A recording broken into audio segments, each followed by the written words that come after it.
Good afternoon student. আজকে আমরা class 10-এর chapter নম্বর 6, যেটার নাম হলো ট্রায়াঙ্গেল, ত্রিভুজ, এই চ্যাপ্টারটা আজকে আমরা শুরু করব।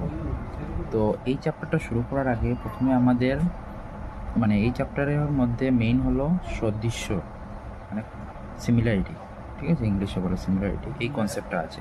তো এই কনসেপ্টটা জানার আগে আমাদের একটু পিছিয়ে যেতে হবে ক্লাস 9-এ আমরা পেয়েছিলাম যে কংগ্রুয়েন্সি মানে সর্বাঙ্গ সম আর সদৃশ্যর মধ্যে কিছুটা মিল আছে, ঠিক আছে।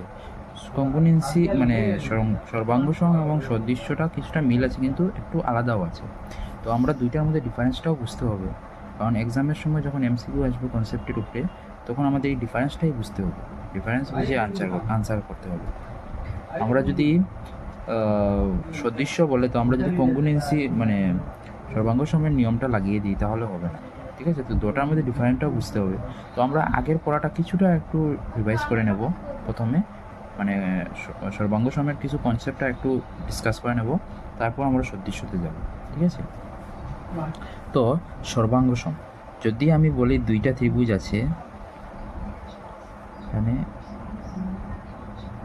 এটার নাম হলো ABC, এটা হলো PQR।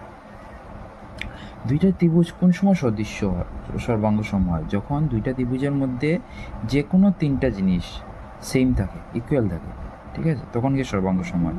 কারণ একটা ত্রিভুজের মধ্যে তিনটা বাহু আছে এবং তিনটা কোণ আছে, টোটাল আছে 6টা, ঠিক আছে। এই সাইড এটার 6টা মানে তিনটা বাহু তিনটা কোণ আছে, এটারও তিনটা কোণ তিনটা বাহু আছে, ঠিক আছে। যদি দুইটা ত্রিভুজের মধ্যে যে কোনো তিনটা জিনিস ইকুয়াল থাকে, ঠিক আছে, তার মধ্যেও কিছু নিয়ম আছে আমরা জানি সর্বাঙ্গ সম। Angle A equal to angle B থাকে, angle B equal to angle Q থাকে, ঠিক আছে, এবং তার মধ্যবর্তী যদি বাহুটা AB ইকুয়াল টু PQ থাকে, তখন থাকে আমরা কি বলি, সর্বাঙ্গ সম বলি। এবং সর্বাঙ্গ সমের সিম্বল হলো, যেমন ধরো ত্রিভুজ ABC সর্বাঙ্গ সম, এটা হলো সর্বাঙ্গ সমের সিম্বল PQR। যদি দুইটা ত্রিভুজ সর্বাঙ্গ সম হয়, তখন তাদের মধ্যে আমার কি হয়, angle A equal to angle P হয়, angle B equal to angle Q হয়, এবং angle C equal to angle R হয়। তিনটা অ্যাঙ্গেল সমান হয়ে যায় যদি সর্বাঙ্গ সম হয়ে যায়। তাছাড়াও তিনটা বাহুও ইকুয়াল হয়, AB equal to PQ, BC equal to QR, আর AC ইকুয়াল টু PR। মানে যদি দুইটা ত্রিভুজ সর্বাঙ্গ সম হয়, তাহলে তার তিনটা কোণও ইকুয়াল হবে দুটার, ঠিক আছে, অনুরূপ কোণ হতে হবে। অনুরূপ মানে তো বুঝো, মানে এই সাইডের যদি এই কোণটা হয়, তাহলে এটারও এই কোণটাই হতে হবে, ঠিক আছে। এটার যদি এই বাহু হয়, তাহলে এটারও এই বাহু হতে হবে, মানে দুটার ভ্যালুটা ইকুয়াল হতে হবে। অ্যাঙ্গেলের ভ্যালু ও কোণের ভ্যালু সমান সমান হতে হবে তিনটা, যদি সর্বাঙ্গ সম হয় তাহলে তিনটা সমান সমান হবে, এবং বাহুর ভ্যালুগুলো, বাহুর যে মান থাকবে এটাও সমান সমান থাকবে যদি সর্বাঙ্গ সম থাকে, ঠিক আছে। সদৃশ্যের মধ্যে একটু আলাদা থাকে, তো এটা আমরা ডিসকাস করব। তারপরে এটার মধ্যে আরেকটা জিনিস আছে, যেমন আমরা ধরতে পারি এটা যদি 2 হয় তাহলে এটাকেও 2 হতে হবে, এটা যদি 3 হয় তাহলে এটাকে 3 হতে হবে, এটা যদি 5 হয় তাহলে এটাকে 5 হতে হবে, ঠিক আছে। এটা হলো আমাদের সর্বাঙ্গ সম। তারপরে যখন আমরা সদৃশ্যতে আসি, সদৃশ্যের মধ্যেও সেম দুইটা ত্রিভুজ ABC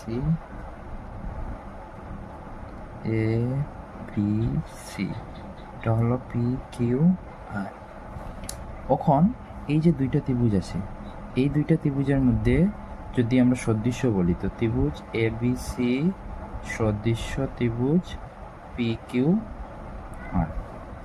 দুইটা ত্রিভুজ যদি সদৃশ্য হয়, তাহলে তার তিনটা কোণ তো সমানই হবে, A কোণ সমান P কোণ, B কোণ সমান Q কোণ, আর C কোণ সমান R কোণ।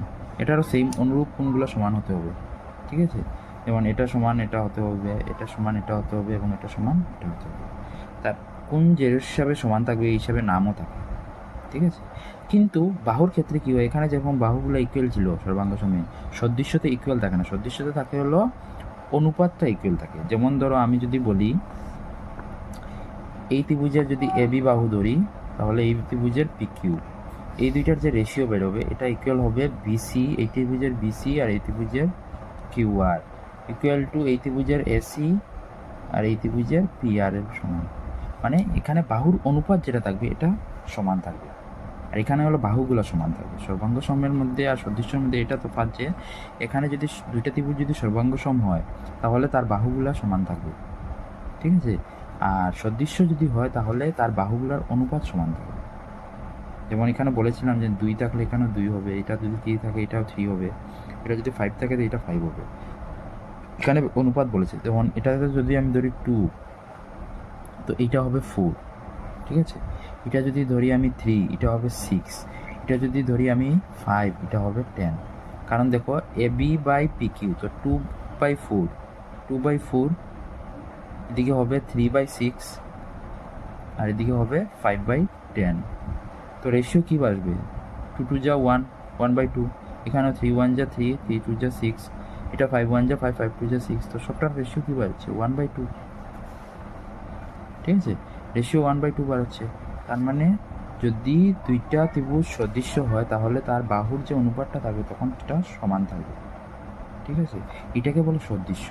সদৃশ্য আর সর্বাঙ্গ সমের মধ্যে এটাই তফাৎ যে এখানের মধ্যে অ্যাঙ্গেলগুলো সমানই থাকে দুটার মধ্যে, ঠিক আছে। কিন্তু বাহুগুলোর মধ্যে কী হয়, সর্বাঙ্গ সমে দুইটা বাহু ইকুয়াল থাকে, দুটা ত্রিভুজের বাহু সমান থাকে, কিন্তু সদৃশ্যের মধ্যে দুটা ত্রিভুজের বাহু সমান থাকে না, তার অনুপাতগুলো সমান থাকে, ঠিক আছে। এটাই হলো দুটার মধ্যে পার্থক্য, বাহুগুলোর অনুপাত সমান থাকে অনুরূপ বাহুর। তারপরে আরেকটা জিনিস আছে যেটা সর্বাঙ্গ সমের মধ্যে আমরা কিছু নিয়ম আছে, রুল আছে, ঠিক আছে, যেগুলো ফলো করে আমরা সর্বাঙ্গ সম প্রুভ করি। যেমন আছিল SSS মানে বাহু বাহু বাহু। আমি শর্টকাটে লেখার জন্য বলে দিচ্ছি, S মানে হলো বাহু আর A মানে হলো কোণ, ঠিক আছে। তো একটা ফর্মুলা ছিল SSS, তারপরে ছিল ASA মানে কোণ বাহু কোণ, তারপরে ছিল SAS বাহু কোণ বাহু, ঠিক আছে। তারপরে ছিল RHS মানে সমকোণী অতিভুজ বাহু, ঠিক আছে। এই 4টা ফর্মুলাতে আমরা প্রুফ করতাম যে দুইটা ত্রিভুজ সর্বাঙ্গ সম হয় কিনা, ঠিক আছে। যেমন 3টা বাহু মিলে গেলে আমরা সর্বাঙ্গ সম বলতে পারি। তাছাড়া 2টা কোণ এবং তার মাঝখানের বাহু যদি সমান থাকে আর একটা ত্রিভুজের সাথে তখন তাকে আমরা সর্বাঙ্গ সম বলি। তাছাড়া 2টা বাহুর মিডিলের কোণটা অন্য ত্রিভুজের সেম 2টা বাহুর মিডিলের কোণে যদি সমান হয় তখন তাকেও আমরা সর্বাঙ্গ সম বলতে পারি। তাছাড়াও সমকোণী ত্রিভুজ যদি থাকে তার অতিভুজ এবং সাইডের সাথে সমান থাকে তখন তাকে আমরা কি বলি? সর্বাঙ্গ সম বলতে পারি। এই 4টা নিয়মে করতে পারি। আর এটার মধ্যে কি হবে, কিন্তু এখানের মধ্যে আমরা কি করতে পারতাম না, অ্যাঙ্গেল অ্যাঙ্গেল অ্যাঙ্গেল যদি 3টা অ্যাঙ্গেল মিলে যায় তবুও আমরা সর্বাঙ্গ সম বলতে পারতাম না, কারণ সর্বাঙ্গ সম হতে হলে 3টা বাহুও সমান হতে হবে। কিন্তু 3টা কোণ যদি সমান থাকে তখন আমরা 3টা বাহু সমান নাও থাকতে পারে, কারণ এই ছোটো ত্রিভুজ আর একটা বড় ত্রিভুজ, ঠিক আছে। এখানে কোণগুলো হয়তো সমান থাকতে পারে কিন্তু বাহুগুলো তো সমান থাকবে না, কারণ এটা ছোটো ত্রিভুজ, তার বাহুর মাপ ছোটো থাকবে আর বাহুর মাপ এটার বড় থাকবে। তাই 3টা কোণ সমান থাকলেও আমরা তাকে সর্বাঙ্গ সম বলতে পারতাম না। কিন্তু সদৃশ্যের ক্ষেত্রে তার উল্টাটা, এখানে আমরা মানে ইউজ করব, যেমন বাহু বাহু বাহু SSS ইউজ করতে পারি, তারপরে ASA এটাও ইউজ করতে পারি, তাছাড়াও SAS এটাও ইউজ করতে পারি। এটাকে এইটা যে আছে এটা থেকে আরেকটা ফর্মুলা বনে যেন AAS। এখানে ছিল কি কোণ বাহু কোণ মানে 2টা কোণের মিডিলে বাহু হতে হবে সর্বাঙ্গ সমের মধ্যে, কিন্তু এটার মধ্যে যদি 2টা কোণ হয়ে তারপর একটা বাহু থাকে, ঠিক আছে, তাহলে হবে, তার মিডিলে না হলেও হবে, তখনও কিন্তু এ সদৃশ্য হয়ে যাবে। কিন্তু সর্বাঙ্গ সমের সময় এটা হতে পারে না। তারপর তো বাহু কোণ বাহু, তারপরে আসে কোণ কোণ, 2টা কোণ যদি মিলে যায় তখনও তাকে আমরা সর্বাঙ্গ সম বলতে পারবো, কারণ 3 নম্বর কোণ অটোমেটিকলি মিলবে, কারণ 2টা কোণ যদি মিলে যায়। বা এটাকে আরেকরকম লিখতে পারি, 3টা কোণ দিয়েও লিখতে পারি, 3টা কোণ সর্বাঙ্গ সম AAA অথবা AA, 2টা A হলেই আমাদের সর্বাঙ্গ সম হয়ে যায়, 3 নম্বর এর আর জরুরত পড়ে না, 3 নম্বর কোণ দরকারই পড়ে না। 2টা কোণ যদি সমান হয়ে যায় 2টা ত্রিভুজের মধ্যে তখন তাকে আমরা সর্বাঙ্গ সম বলতে পারি, সদৃশ্য বলতে পারি, সদৃশ্য বলতে পারি, ঠিক আছে। এইগুলার মানে রুল সদৃশ্যতে ইউজ করা হয়, ঠিক আছে। এটাই হলো ডিফারেন্স। এখানের মধ্যে আমরা অ্যাঙ্গেল অ্যাঙ্গেল অ্যাঙ্গেল দিয়ে সদৃশ্য দেখাতে পারি, কিন্তু সর্বাঙ্গ সমের মধ্যে এটা দেখাতে পারি না, ঠিক আছে। কারণ এখানে আমাদের তিনটা অ্যাঙ্গেল সমান হলো, তিনটা কোণ সমান হলেও তার বাহুগুলো সমান নাও হতে পারে। আর এখানে তো আমাদের বাহু সমান হওয়ার কোনো মাতই নেই, আমাদের খালি বাহুর অনুপাতটা সমান হতে হয়। আমি যদি বলি যে দুইটা ত্রিভুজের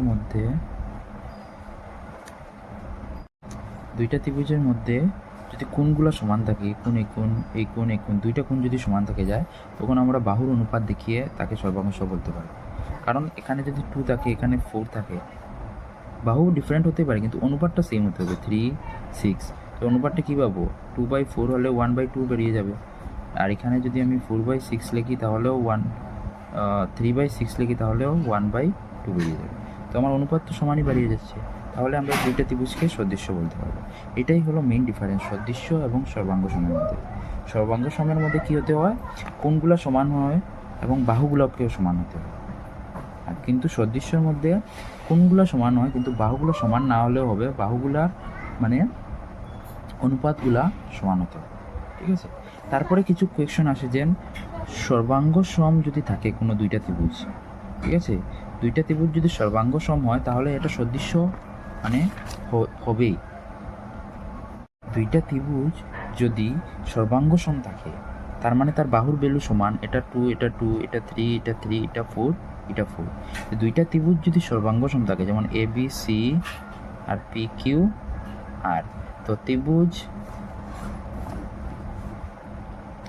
ABC যদি সর্বাঙ্গ সম হয় ত্রিভুজ PQR, ঠিক আছে, তাহলে এটা সদৃশ্য হয়ে যাবে। ত্রিভুজ ABC সদৃশ্য ত্রিভুজ PQR। যদি এটা দেওয়া থাকে, সর্বাঙ্গ সম দেওয়া থাকে, তো সদৃশ্য কনফার্ম। কারণ এটা যদি 2 হয় তো 2/2 কী হবে, 1 আসবে। আবার পরবর্তী 3/3 কী আসবে, 1 আসবে। তারপরে 4/4 কী আসবে, 1 আসবে।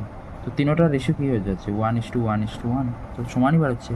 তো যদি রেশিও সমান থাকে তখন আমরা সদৃশ্য বলতে পারি। তো সর্বাঙ্গ সম হলে এটা তো সদৃশ্য হবেই, কারণ তার বাহুরগুলোর রেশিও যেগুলো থাকবে এগুলো সমান থাকবে। 2/2 থাকবে, 3/3 থাকবে, 4/4 থাকবে। তো কাটাকাটি করলে 1 বাড়াবে, এটাতে 1/1 বাড়াবে, এটাতেও 1/1 বাড়াবে। তো রেশিও যদি সমান থাকে তখন আমরা সদৃশ্য বলতে পারি। তো দুইটা ত্রিভুজ যদি সর্বাঙ্গ সম হয় তাহলে এটা কনফার্ম আছে যে এটা সদৃশ্য হবেই। সকল সর্বাঙ্গসম ত্রিভুজ কিন্তু সদৃশ্য হতে পারে, কিন্তু সকল সদৃশ্য ত্রিভুজ সর্বাঙ্গসম হবে না। কারণ সদৃশ্য হলে তো সমান হবে না, কোনো সময় দুইটা ত্রিভুজের মধ্যে দুটার ভ্যালু যে সমান হবে তার তো কথা নেই। রেশিও সমান হতে পারে সদৃশ্যর মধ্যে, আমরা জানি সদৃশ্য হতে হলে রেশিও সমান হতে হয়। রেশিও সমান মানে তো বাহুগুলো সমান নয়, ঠিক আছে। তখন আমরা সকল সদৃশ্য ত্রিভুজ দুইটাকে আমরা সর্বাঙ্গসম বলতে পারবো না, কিন্তু সকল সর্বাঙ্গসম আলা ত্রিভুজ দুটিকে আমরা সদৃশ্য বলতে পারবো। সকল সর্বাঙ্গসম ত্রিভুজগুলিকে আমরা সদৃশ্য বলতে পারবো। আমাদের এই যে 6 নম্বর চ্যাপ্টারটা, এটা এই সদৃশ্যর উপরেই পুরোপুরি চ্যাপ্টারটা, ঠিক আছে। তো আমরা 6.1-এর এখন কিছু মানে এখানে ম্যাথস নেই, এখানে কিছু মানে শর্ট কোয়েশন দেওয়া আছে, শুদ্ধ উত্তর, শূন্যস্থান পূর্ণ করো, তো এইগুলোই করবো, ঠিক আছে। সো ধন্যবাদ, আজকের জন্য এতটুকুই। আমরা নেক্সট ভিডিওতে 6.1টা শুরু করব, ঠিক আছে।